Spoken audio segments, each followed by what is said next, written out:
Welcome to VW MOOC 25 and today's session in Second Life with Shannon Broden, Kreatya Shannon in Virtual Worlds. A little bit about Shannon. She holds an MLIS from San Jose State University with a focus on emerging technology and digital content. And she has an MA in communications from California State University, Fullerton. She received the 2024 Technology New Leader Award from the California Library Association. So congratulations for that.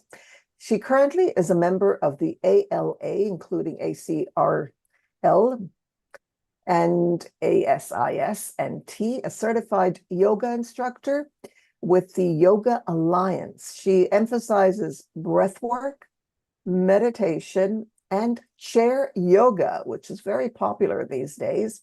In Virtual Worlds, she serves as an advisory board member for New Media Arts Incorporated and Metaverse Libraries, and as directory lead for the Community of Virtual Library. She also manages CVL and VWEC hypergrid resource libraries in Kitely and Avicon, and supports library resources in Second Life.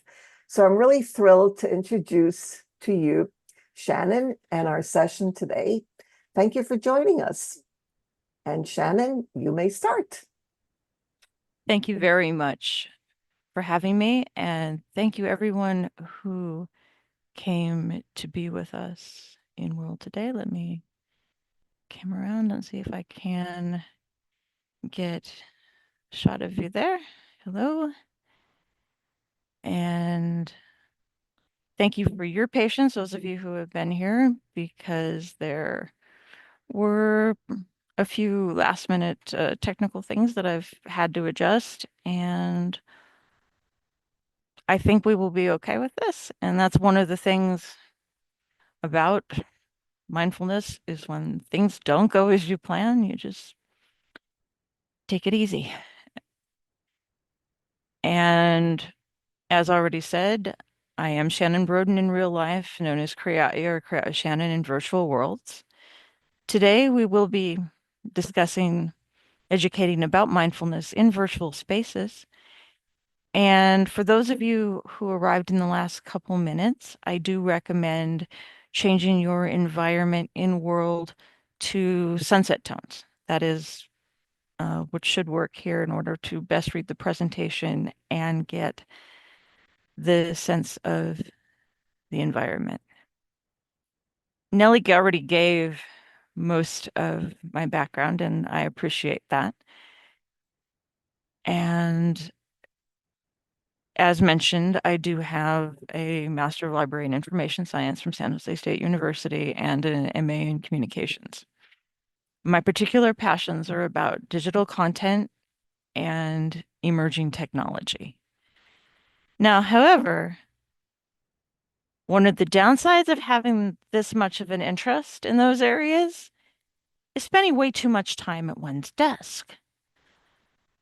So I began to realize I needed to find ways that contributed to me wanting to improve my health and wellness when I can't get very far from my desk for very long periods of time. And those are the reasons I became interested first in yoga and then in mindfulness in general.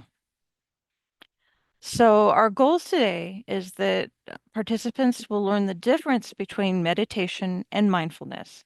Now, those two concepts are related, but they're not exactly the same. We will also discuss virtual mindfulness research, participate in a mini mindfulness exercise, and learn about applications that have been done in education with mindfulness and virtual worlds.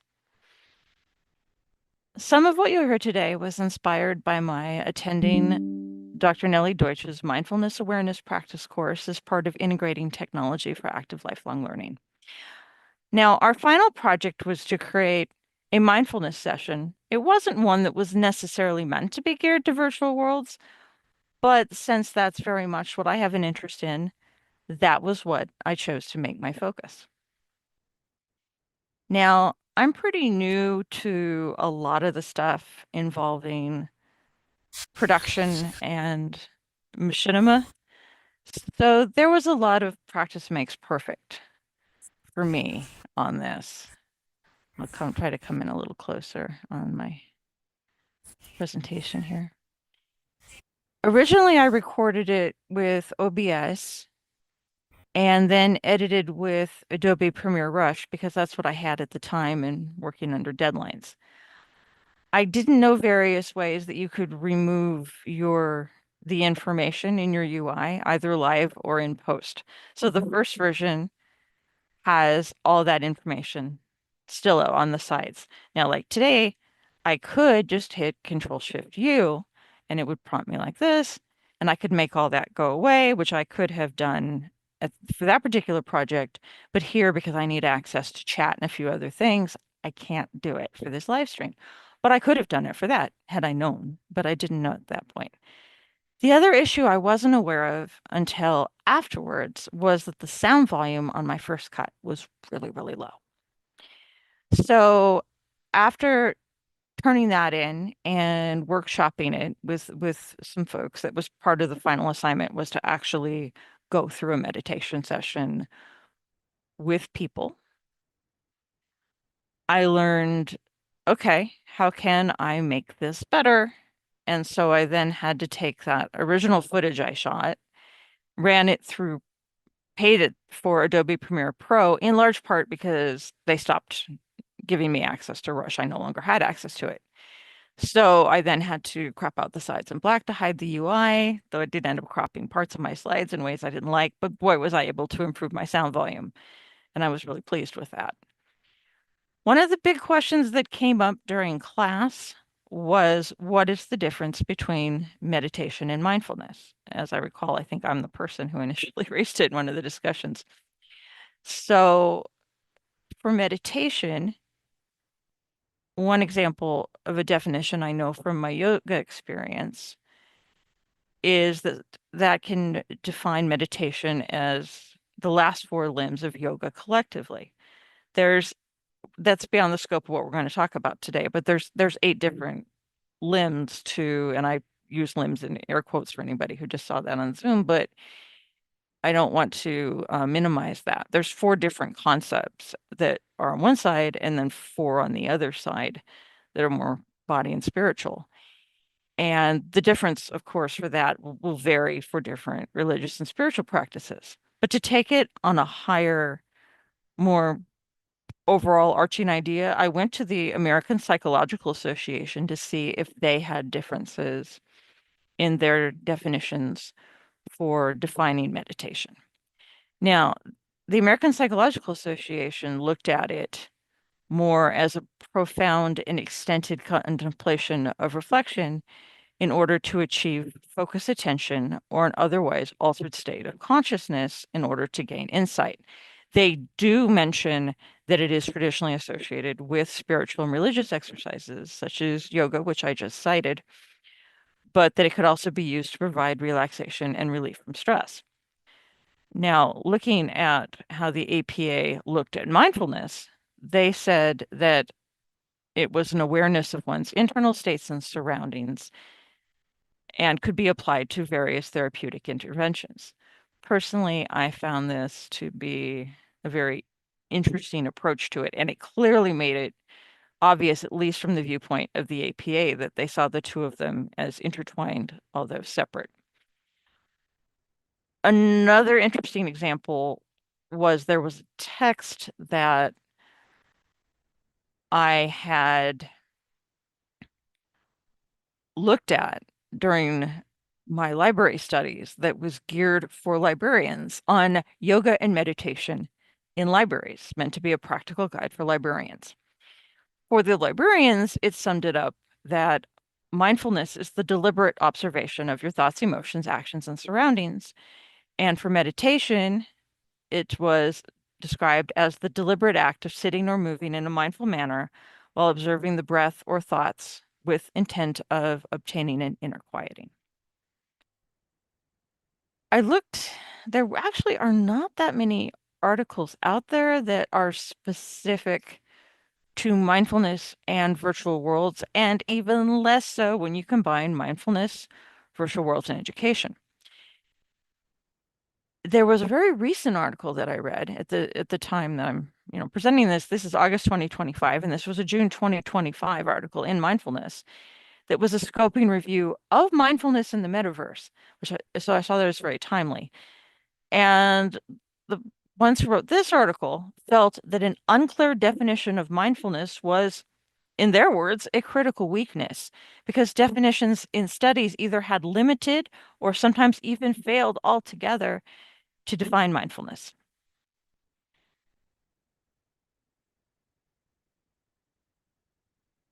Now, with me a second. Looking at virtual meditation environments for mindfulness. Why even talk about this in the first place?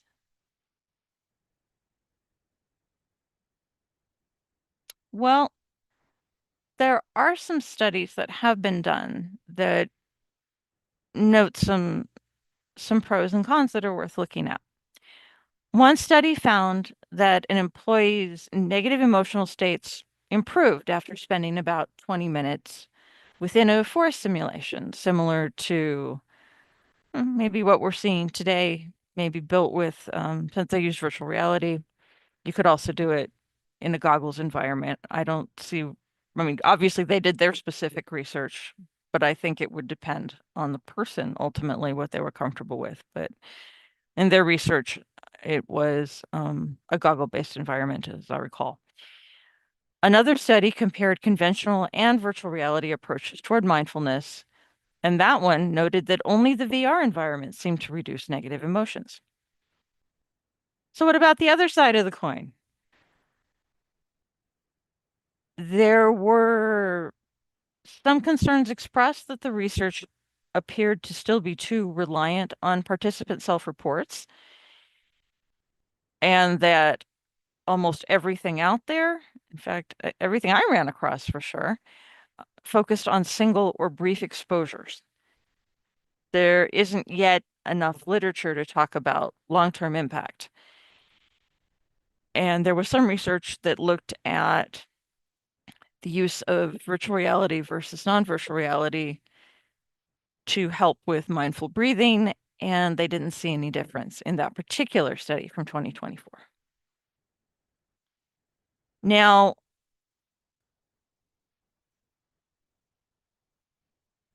one of the things to make any kind of mindful practice, virtual worlds or otherwise, is to build a habit.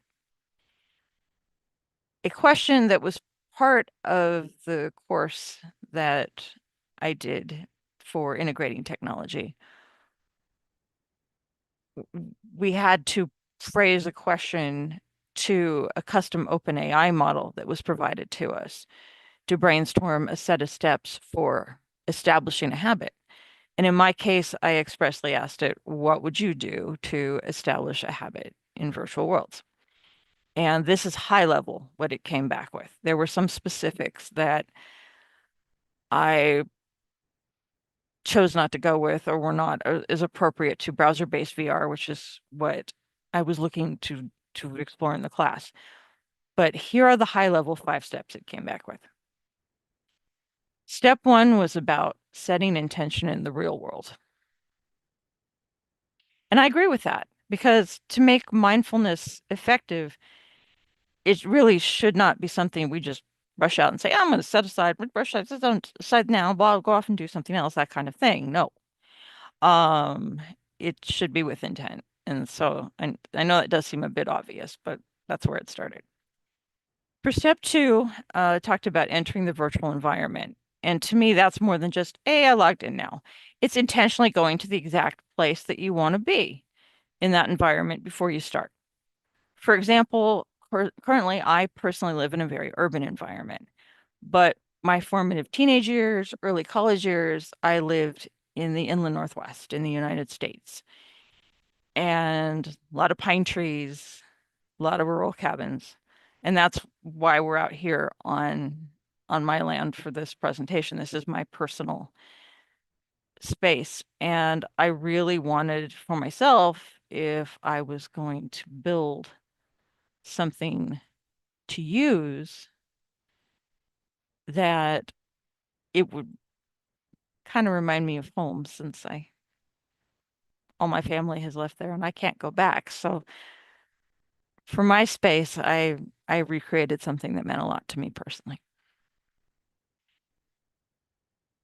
Step 3 is the actual action of meditation for the amount of time needed. The length of a session also depends on what a person needs. Maybe just carving out 15 minutes of time. Maybe someone needs half an hour.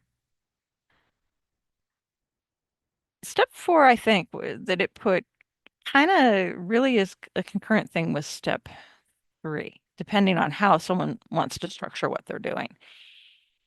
And it involves the practice of mindful breathing. Now, for me, I personally do integrate this into any kind of meditation and, by extension, mindfulness that I do. Personally, I tend to be a busy multitasker, so I usually focus on breathing exercises that also get me to slow down my thinking. And you've probably noticed at times the way I speak, I can go a little fast, and that's how fast my brain goes. So I have to work very, very hard to just stop and relax sometimes. And this, for me, is key. Now, step 5, interestingly, the AI suggested reflecting in the real world after a session.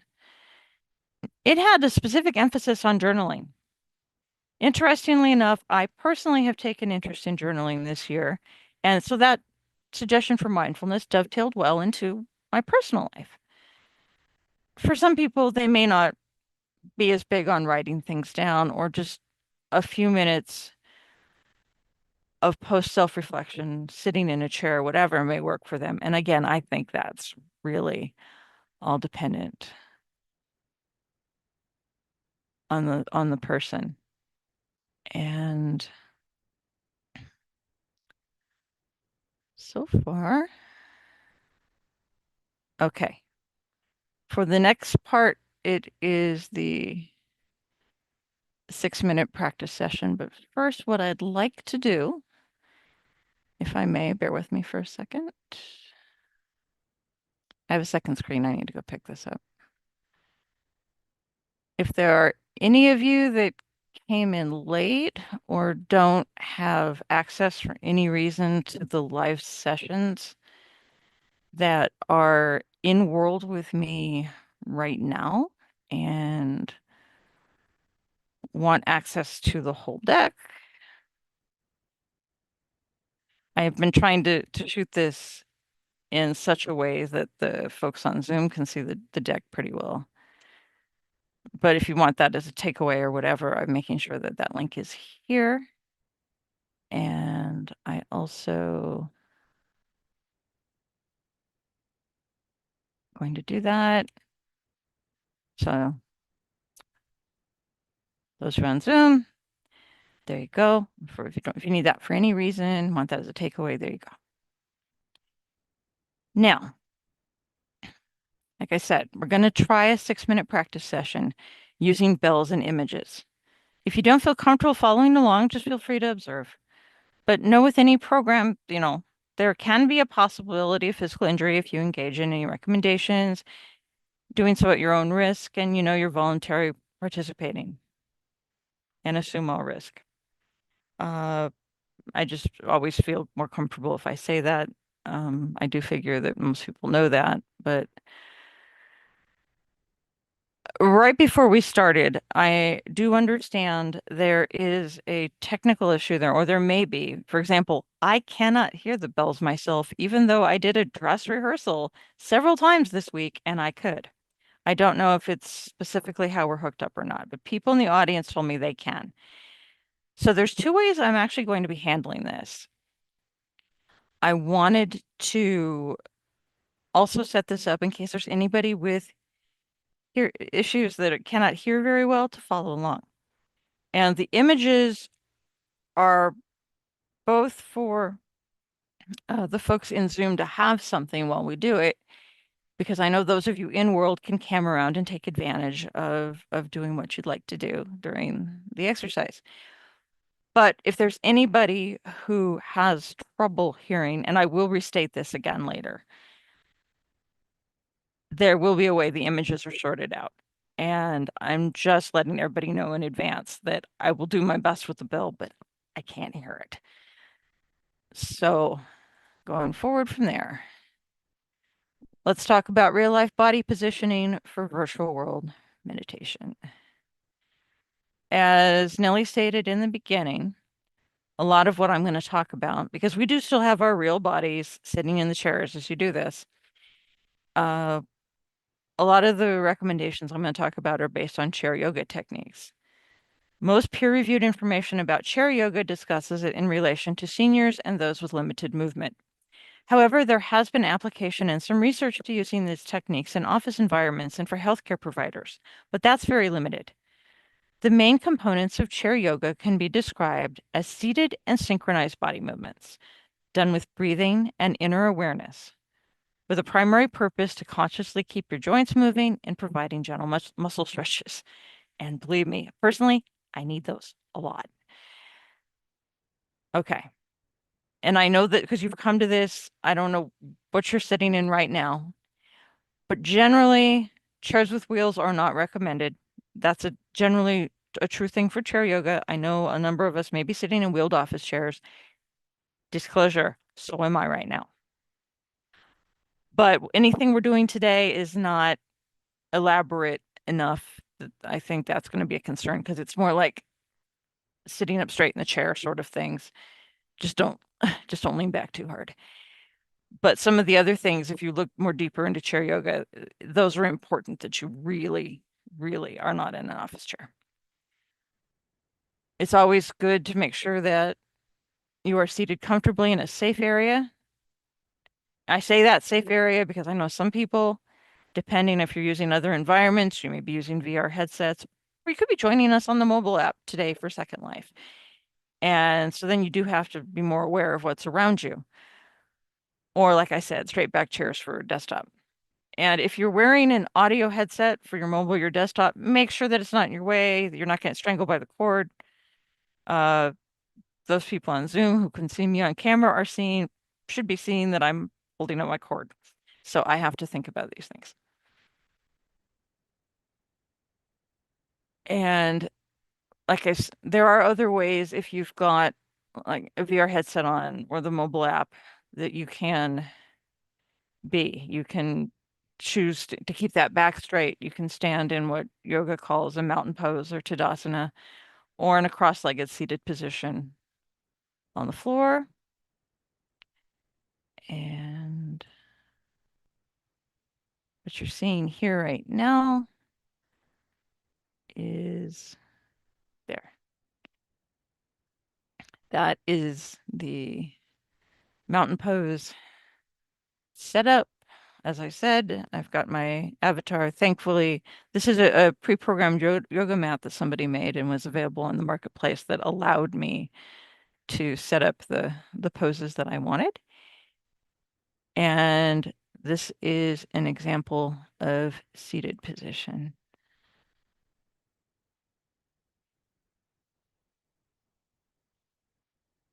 And again, do what's comfortable for you in achieving mindfulness as long as it's safe.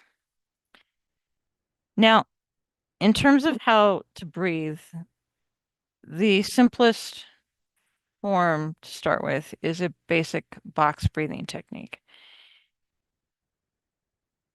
And that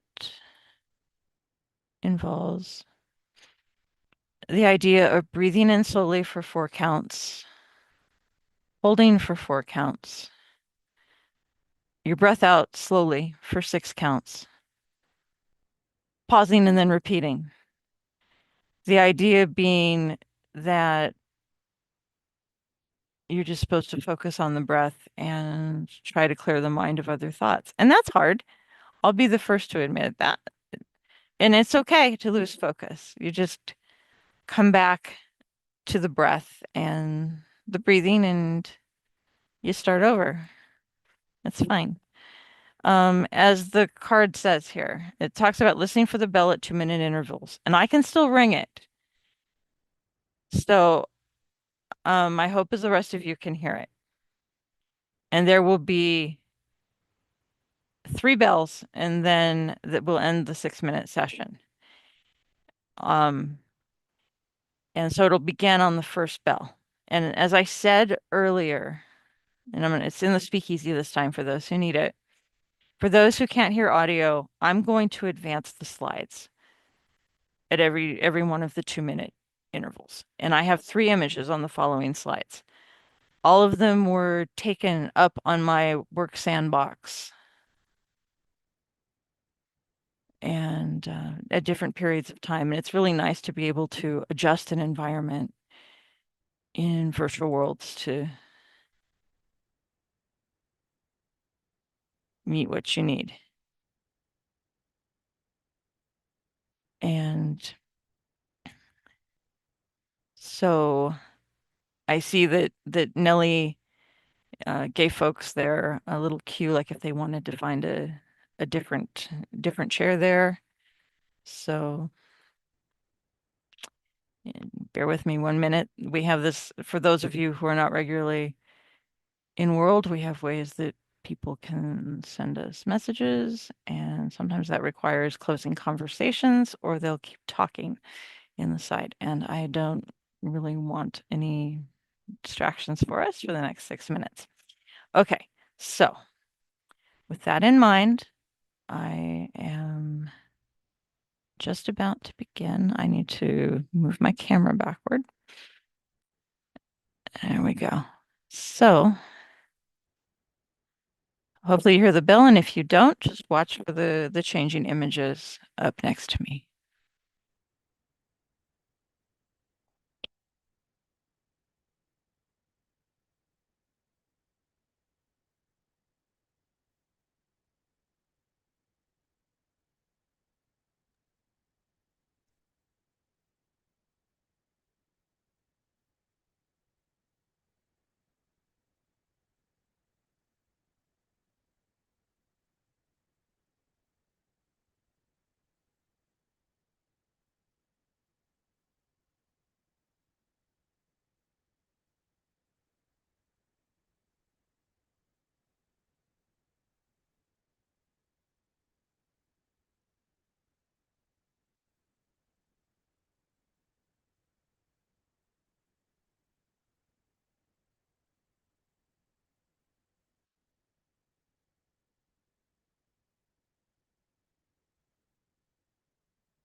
Okay, please work on returning to your normal breath. So now you've got an understanding of personal mindfulness. So how does that apply to educational environments? As I said earlier, I couldn't find many studies that combined mindfulness, virtual worlds, or virtual reality and education. There was a pilot study that looked at virtual reality for educating children and young adults struggling with IBD so they could work on using mindfulness for anxiety and pain management.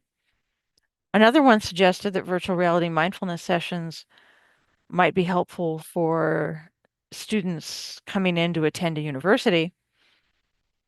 And there was a third one that I thought was interesting and yet certainly didn't seem to make sense with what we know about young children in virtual worlds.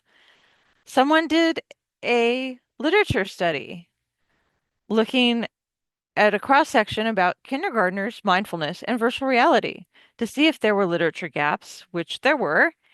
And it said, while there's literature that existed for older kids and adults, that maybe there should be more literature on kindergartners in virtual reality.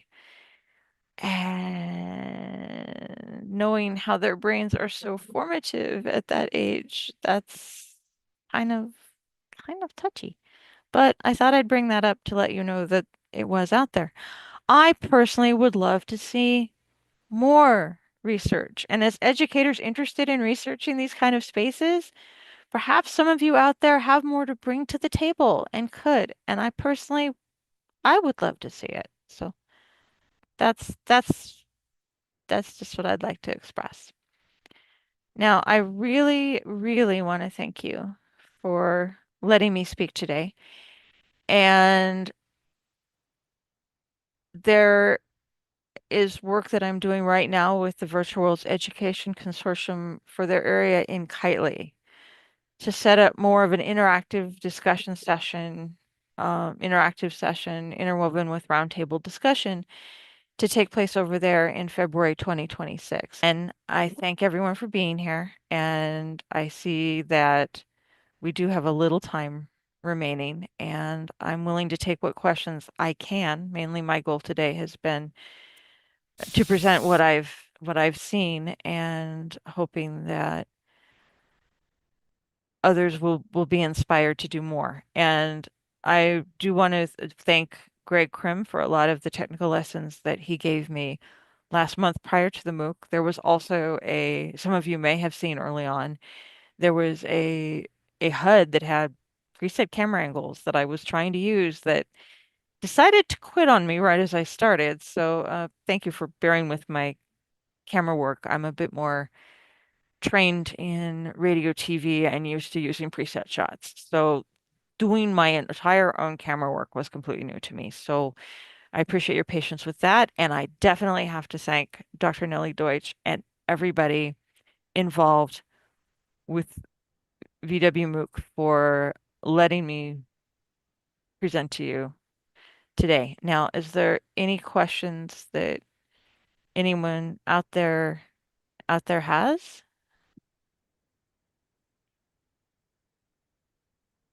I see thank yous, and I really, really appreciate those. I know there's Zoom out there as well. Okay, I see thank yous there as well. How long did now? Just I should clarify for the sake of folks here, I am not a builder so far. I'm trying to learn. I did learn some items for the student challenge I was in with the Virtual Worlds Education Consortium a couple years ago when I was at San Jose. But actually setting up this space to be the way that I wanted it took me about a month to really figure out. There are some buildings in mainly the building that's got the yoga mat that you saw the pictures of, that's what we're next to. Trying to find a building there that I liked. I bought several other buildings that looked fine in principle, even when I went and saw them in the stores, but I dropped them here on the land that I purchased and they didn't work for various reasons. So that can always be the hard part, is the idea that something will look good, window shopping, and no, that's not quite what you needed. And then figuring out how many trees I would need to get the aesthetic I wanted, because obviously here I have the advantage in being in leaf roller that they all want to stick to kind of a Western theme. So even the house that's next door to this, which if you stick your head in, is still under construction. So my apologies. I prioritized up here. That's mine also. And but I've been concentrating on this specific section, I would say, for a good portion of the last month.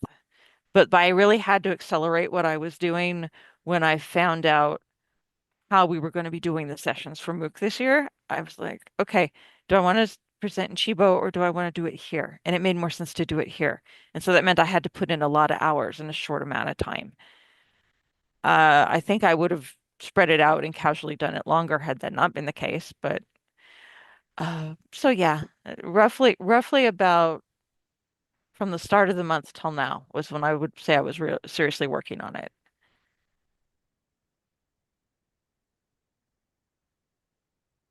And it shows you've put a lot of work into this. Shannon, you brought awareness about mindfulness through virtual worlds. So thank you so much for this. And Thank thank you, you, folks. everybody.